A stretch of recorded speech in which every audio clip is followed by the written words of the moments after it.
మన ఇండియన్స్ మీద పెద్ద పెట్రోల్ స్కామే జరుగుతుంది అండ్ మెయిన్ స్ట్రీమ్ మీడియాలో పెద్దగా దీని గురించి అక్కడ డిస్కస్ చేయట్లేదు. రీసెంట్గా 25th May government 2.61 rupees petrol ప్రైజెస్ని హైక్ చేసింది. లాస్ట్ 10 daysలో పెట్రోల్ ప్రైజెస్ని మోర్ దెన్ 7 రూపీస్ హైక్ చేశారు. గవర్నమెంట్ ఈ హైక్ని జస్టిఫై చేస్తూ కొన్ని రీజన్స్ చెప్తున్నారు. ఆ రీజన్స్ లిటరల్లీ మనల్ని రిపప్పలు చేయడానికి చెప్తున్న రీజన్స్ లానే ఉన్నాయి. ఫస్ట్ వన్ వచ్చేసి మిడిల్ ఈస్ట్ వార్ వల్ల క్రూడ్ ఆయిల్ ప్రైజెస్ ఇంక్రీజ్ అవుతున్నాయి అండ్ అందుకే మన ప్రైజెస్ ఇంక్రీజ్ చేస్తున్నామని చెప్పారు. This is absolutely bullshit. ఎందుకంటే ఎప్పుడైతే మన పెట్రోల్ ప్రైజెస్ని ఇంక్రీజ్ చేయడం స్టార్ట్ చేశారో ఎగ్జాక్ట్లీ ఆ టైంలో క్రూడ్ ఆయిల్ ప్రైజెస్ రెడ్యూస్ అవుతున్నాయి. అండ్ మన పెట్రోల్ ప్రైజెస్ని 7% ఇంక్రీజ్ చేస్తే crude oil prices more than 12% reduce అయ్యాయి. మిడిల్ ఈస్ట్ వార్ ఎప్పుడో స్టార్ట్ అయింది. But US and Iran war మాత్రం మార్చ్లో పీక్స్లో ఉంది. బట్ ఆ టైంలో మాత్రం మన ప్రైజెస్ ఇంక్రీజ్ చేయలేదు because of election campaign by the BJP. So ఎలక్షన్స్లో గెలవాలి కాబట్టి అప్పుడు ప్రైజెస్ని ఇంక్రీజ్ చేయలేదు. సెకండ్, ప్రీవియస్ లాసెస్ని రికవరీ చేయడానికి ఇప్పుడు ప్రైస్ హైక్ చేస్తున్నామని చెప్పారు.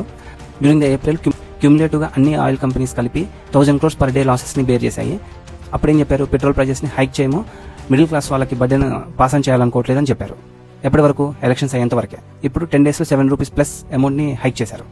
థర్డ్ వన్ వచ్చేసి ఒక బీజేపీ మినిస్టర్ ప్రైస్ హైక్ గురించి కంపేర్ చేస్తూ గ్లోబల్గా వేరే కంట్రీస్తో మనమే లీస్ట్ హైక్ ఇచ్చామని చెప్తున్నారు. బట్ వేరే countries like US, France, UK అన్ని కూడాను వాళ్ళు మార్చ్, ఏప్రిల్లోనే ప్రైస్ హైక్స్ అని స్టార్ట్ చేసేశారు.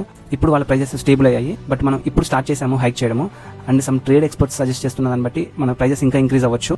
And we never know where will it stop. వీటన్నిటికంటే ఒక అతిపెద్ద స్కామ్ ఉంది. క్రూడ్ ఆయిల్ ప్రైజెస్ పెరిగితే న్యాచురల్గానే పెట్రోల్ ప్రైజెస్ పెరుగుతాయి. క్రూడ్ ఆయిల్ ప్రైజెస్ తగ్గినప్పుడు మన ప్రైజెస్ కూడా తగ్గాలి కదా. But BJP government never pass on the profits to the common man. అంటే ఎప్పుడైతే క్రూడ్ ఆయిల్ ప్రైజెస్ తగ్గుతాయో మన పెట్రోల్ ప్రైజెస్ని ఎప్పుడు కూడా తగ్గించలేదు. 2016లో తగ్గాయి, 2020లో తగ్గాయి, 2021లో తగ్గాయి. But still crude oil prices తగ్గిన మన పెట్రోల్ ప్రైజెస్ మాత్రం స్టాండర్డ్గానే ఉంచారు. మనకి ఎప్పుడు కూడా ప్రాఫిట్స్ని ట్రాన్స్ఫర్ చేయాలనే ఉద్దేశమే లేదు. కానీ క్రూడ్ ఆయిల్ ప్రైసెస్ పెరిగినప్పుడు కంపెనీస్ లాస్ వస్తున్నాయంటే మన మిడిల్ క్లాస్ వాళ్ళకి పాస్ ఆన్ చేస్తున్నారు. అండ్ ప్రాఫిట్స్ వచ్చినప్పుడు మాత్రం షేర్ చేయరు, లాసెస్ వచ్చినప్పుడు మాత్రం మిడిల్ క్లాస్ వాళ్ళ మీద బర్డెన్ వేసేసారు. It is like looting middle class families pocket. ఇది మనం క్వశ్చన్ చేయకపోతే మన బతుకులన్నీ ఇలానే ఉంటాయి. Kindly share this information to everyone and please do comment on a price hike. Thank you. This is CA Pradeep Kumar signing off.